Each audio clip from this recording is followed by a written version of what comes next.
is just part of a huge wave of discontent, populism sweeping not just throughout Europe, but also, of course, here in the United States. Our senior international diplomatic editor, Nick Robertson, joins me now tonight from London. Wow. I mean, the latest polling from 2 weeks ago, the most recent polling, said it may go this way, but indeed it has. Renzi has lost this battle. It is a blow for yet another established politician. And not just lost it, I mean, he's absolutely been hammered here, Poppy, with about 50% of the vote counted, 20% against him, 60 to 40%, 60 yes, 60 no, rather, and 40% yes. So this is absolutely a vindication for the populist parties and the nationalist parties in Italy. I mean, this does a number of things. There could potentially be a run on the Italian banks. This is potentially going to weaken the euro. It's going to perhaps, therefore, have a knock-on effect to, more broadly to global trade. Let's not get carried away with ourselves here, but certainly in the European Union, it's going to put more uncertainty about the future of the European Union, because many of those who voted no against Renzi want changes in the European Union, or even to get out of the European Union. So this is a rocky road ahead starting here.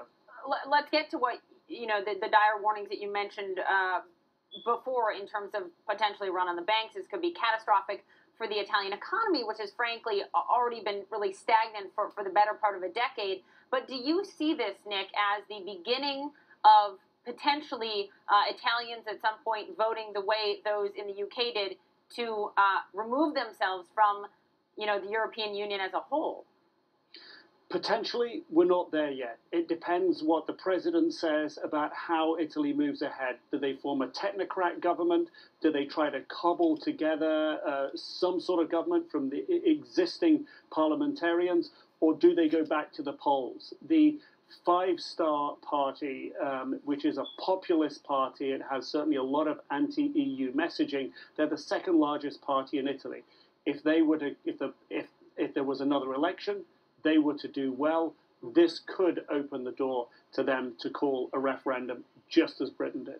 So what about for the economy? You mentioned a potential run on Italian banks. There's also been some that have speculated about potentially a referendum on their currency as a whole, on the euro as a whole, going back to the prior currency, the lira. What's likely to happen to the financial sector as a result of this? In the short term, how do the markets wake up and react to this? In the run-up to this referendum, we've seen a slowdown in investment in Italy. There are about 8 banks there which are undercapitalized. Several of them are in a very shaky situation. There's a real concern in Europe that the European Central Bank may have to step in to bail out these banks. Certainly it's going to mean, right now we've already seen a drawdown in investment in Italy when it needs this least. The reforms that Renzi wanted to put in place were broadly seen as helping that would have helped the economy get out of this period of stagnation. So clearly that's unlikely to happen, compounded by concerns in the markets about Italy's economic standing, concerns over some of its banks. And so, Nick, you're right to say that it was broadly seen as a move that would have helped make regulations a lot less cumbersome. It would have made arguably the economy tick along a lot faster and be more swift at getting things through. Then what was the drive for the no vote by so many? What we're seeing across Europe, and we're seeing in other countries as well, is that there is a pushback on globalization.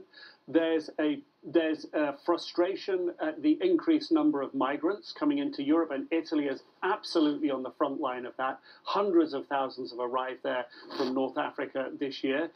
There's concerns about what's broadly seen as traditional values, concerns about the economy. All of these are things that the populists have been able to play up on. The fact that there's a view that politicians, mainstream politicians, don't connect with the electorate and are therefore, being marginalized. And that's really what seems to have happened here. I mean, if we look at the election for president in Austria today, the nationalist didn't win. He lost.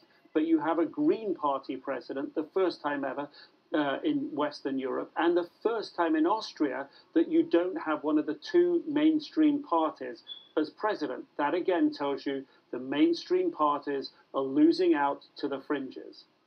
Nick Robertson live for us in London. Nick, a lot more to talk about. You will be back with me next hour to go through all of it. But again, the headline here,